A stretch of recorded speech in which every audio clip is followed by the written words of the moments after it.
Hello, I'm Barns Courtney, and you are watching AMBY, you lucky ducks. Hey everyone, it's Alicia from AMBY, and I would like to welcome you to our interview with Barns Courtney. Hello. Hello. How are you doing today? I'm wonderful. I'm probably the 50th person to be super enthused by the black squirrels that are here. I'm going to have to talk about this because that is amazing. Right. Okay, so squirrels here are black. This is blowing my mind.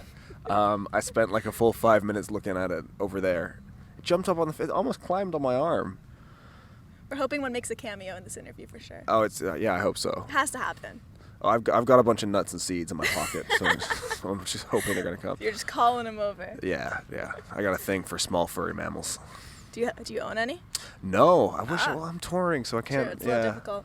Although if I could train a squirrel to sit on my shoulder, then that'd be a pretty cool look. Like a parrot. Yeah, I'd be kind of like the Canadian Jafar. Just speaking of Canada, I have to say welcome to Toronto. We're so excited to have you here. Yeah, I'm really happy to be here, actually. I haven't had any sleep for many moons, but sleep is for losers, and I'm in Canada, so who gives a fuck? Can I say fuck? Yes, you can. Fuck. So you're now on this fucking awesome tour with Tom Odell. How is this awesome. treating you so far? It's been good. It's been really good. Montreal last night, particularly enjoyable. Those guys are crazy. Just a hyped crowd? They're crazy. They were so loud, the sounds they were making, that my ears, you know when they do that thing where like, yes. They stop working properly? Women did that with their voices alone. It was amazing. I kind of I didn't know what to do, really. I just stood there and giggled to myself like a schoolgirl. Probably ruined the whole, mysterious, manly atmos that I'm going for. For you, has there been a highlight on this tour, whether a show like Montreal, a venue, a fan encounter? Yeah, Montreal highlight for sure. Never seen anything like that. You wouldn't believe it. They were just kicking off. It was like a beautiful cacophony of teenage voices and moms. And moms. Oh, a lot of moms at the show? A lot of moms. Oh, yeah. I'm a hit with the moms, let me tell you.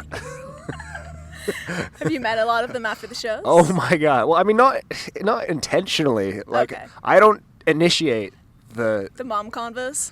I like to talk to all manner of people, I'm a nice man, I'm an extrovert, enjoy conversation. But what I don't initiate are the mom sexual confrontations. What am I trying to say here? The leeching? The leeching, the sexual leeching of my life force. As much of a shame as it is, it's also a compliment. So it's a compliment, but this woman, her husband was right there. Oh no. And he's huge. And You're like, for my well-being, please stay away. Yeah. And she's there, she's got this big old blonde 80s kind of fluffy ruff going on, and she kissed me on the mouth. Oh man. Forcefully. How did you reply to that? I just kind of, I figured you got to go with the flow. So so after I got back from her apartment, no, that didn't happen. I tried to, but she had strong hands, and she kind of did this stealth thing where I thought she'd gone, and then she was back, and sort of back on my lips again. Man. Relentless woman. Yeah. And then you get the moms that kind of want to sleep with you vicariously, so they try and set you up with their daughters.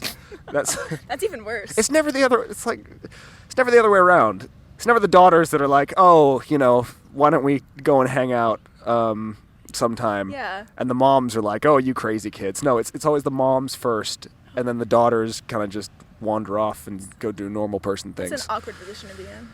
It is. I should develop a predilection for advanced ladies. I should just quit right now, really, shouldn't I? And then at least by the time I get to my 60s, I'll be good to go. You will I'll be super experienced. People will just be lined around the block. It'll be great. Unless this is something that continues, like the bracket just is constant, right? So by the time I'm 60, it'll be the 90-year-olds that are looking for a piece of Barns. We'll have to do an interview come that time and just see how things are going. Yeah, please. I hope you remember who I am by the time I'm that age. That'd be a very good career for me. Other than all of these moms coming up to you at the shows, something exciting happened where you headlined the Troubadour, and just a year ago you actually opened for El King there as support. So what was it like coming full circle? Weird. Yeah? Really weird. Yeah. It was a lot of fun. Yeah, it was just bizarre to see my own fans at the gig as well. Didn't really know what to do about that, so I got very drunk.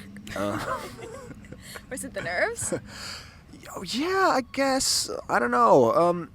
I mean, first of all, it was we pulled out a drummer for the gig, so it was the first time I played with the drummer because I've been doing it acoustic for a year to save the pennies, and that was a bit weird. But I don't know. It was just strange. It just kind of put me into this weird existential crisis of doubt and uncertainty. I spent a lot of time in the shower with my clothes on that night, just kind of pondering my life and what was going on. But it was an amazing show. I saw footage and it looked awesome. Oh, it was really fun, yeah. I had a really good time, actually. And the night out was great, too. Guys from the label got super drunk, tried to climb over the fence at the Rainbow Room. Oh, no. They could not. Were you just watching, or did you partake? I just watched in amusement as security shined all their flashlights. It didn't make any difference. Yeah, they're not great climbers, the people at Capitol Records. Well, it's also exciting because you shared a new video for Glitter and Gold, very dark and mysterious. So it was like putting that together. Well, I strung together like 10 different videos, all with scenes I really wanted in there. And then they were like, yeah, you can do 2 of those scenes. And then the rest you can play your guitar. Really? So I was like, okay. So it wasn't everything that I wanted, but I'm glad that, it's getting better. When it comes to that single, a big part of it is about striving to be successful. And I find it so cool that this single ended up being a viral hit. So many people are loving it, thousands and thousands. So I just love almost like the irony there. When you first had released it, expecting anything like that to happen? No, not at all. Not at all. I guess that's the thing. If you can create music that is genuine and honest and you have something to say and really put it out there in a way that isn't contrived, I think people can see through that. Feel the passion, yeah. I guess, right? Well, what's next for you music front? Because your last EP came out earlier this year, so I think a lot of fans want to know, how's the debut coming along? I'm putting out another EP. It's coming. Okay. I'm working on it. Just don't rush them. That's what I keep telling the label anyway, so they keep letting me go on tour and giving me money to live. So yeah, it's gonna come. I think soon, actually. Okay, that's exciting. Yeah. I've recorded the whole album. I'm just trying to mix it in between tour dates and promo. Yeah, it must be hard when you're on the road and you're just your main mission is just getting from place to place. You're like, I don't even have time to write. Yeah, I was literally just on the phone with my manager. He was like, you need to talk about these mixes. And I was like, I gotta go to an interview. And but no, we have a very, very good relationship. So luckily it doesn't get strained by the trials and tribulations of touring. I saw a video and it's of you busking, and then afterwards, I believe it was for a Skype session, and afterwards you're like, busking isn't quite my thing. And I know before music was part of your life, you worked at a computer store. I did. So what other jobs did you have before you knew music was the biggest passion? I was in a bread commercial. Okay. I acted the shit out of that role. I'm just saying. It was super good. What did they have you do? I had to walk up to this girl, first day of university. I played the saucy man, the boy next door kind of guy. I walked up and I said, hey, is that mozzarella? Oh, I'm going to have to find this. That was my one line. That was the one thing you had. That was my one line. I got in a lot of trouble, actually, at that job. Because, right, so the sound guy and I, we're having a chat backstage, and he was a funny guy, so I thought, oh, this will be hilarious. I got this little microphone on, so I went up to the lead girl in the commercial, and I'm like, you know that sound guy? She said, yeah. I said, did he try and touch you at all backstage? Because he was touching me a lot. I'm thinking, oh, Barnes, you hilarious cad, you. Saying all that. She's like, no, oh my God, that's terrible. I was like, I know, he kept touching my butt and like saying weird stuff to me. Thinking he can hear me back there. Yeah. This is going to be so funny when I go back. I go back there and this really stern woman appears who looks like Professor McGonagall in modern times. And she apparently runs the whole thing. Yeah. She says, the entirety of the bread company staff are in the next room watching you on a monitor, and they heard everything you said. I'm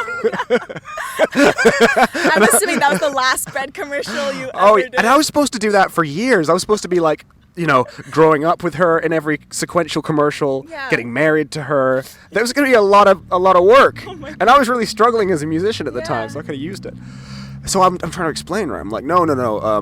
This is, I was friendly with the sound guy. It's a joke. And she's like, what about all the things you said about making your own mayonnaise for the sandwiches? I can see why that got you in a bit of trouble. I did not realize she could hear me for that part, too.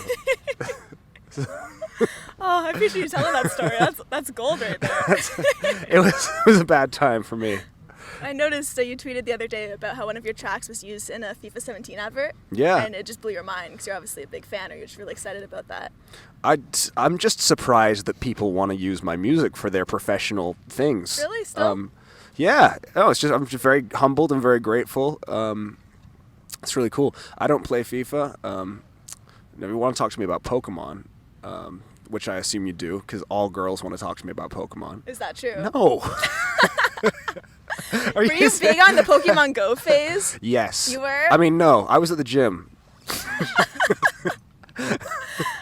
Were you into, I guess, the cards growing up, and then you developed more? Okay. I didn't really develop, no. Just kind of... I was going to say develop into Pokemon Go, not mentally develop, but sure. Just kind of continue right on that track. Well, outside of music and Pokemon, what other hobbies do you have, or what else kind of takes up your time when you're not focusing on those? Just like staring out the window on a rainy day, looking pensive, dressing up in my sister's clothes, and talking to myself in the mirror in a little girl voice. Just usual guy stuff. The normal stuff. I don't know, because this is my hobby. The music's my hobby. So it's interesting trying to procrastinate now, because that used to be what I did to procrastinate. So now I'm in this weird like procrastination sinkhole where my brain is really confused. I'm like, do I like write an essay or something, or like do math problems? I don't really know. I spend a lot of time, I don't know, just kind of like watching videos on Facebook, and then I wake up 4 hours later and feel really sad about my life. I think everyone's done that once in a while. It's just better. You're not alone. I'm glad that they keep me busy constantly, because otherwise I really don't know I don't know what to do with myself when I don't have loads of work on. Well, sure, I have everything up to date. Is there anything you want to leave with all of your fans who will be viewing the interview? Oh, God. Yeah, I forgot about them. I'm sorry. Just forget about this interview and just imagine whoever you thought it was that I was before you heard all these things, and just stick with that. All right, good. Well, I just want to say thank you so much for your time today. Really appreciate it. Yeah, thank you for having me. It is my pleasure. And remember, to everybody viewing, you can visit us at musicblogger.com for all exclusive interviews, features, videos, and so much more with your favorite artists. We'll see you next time.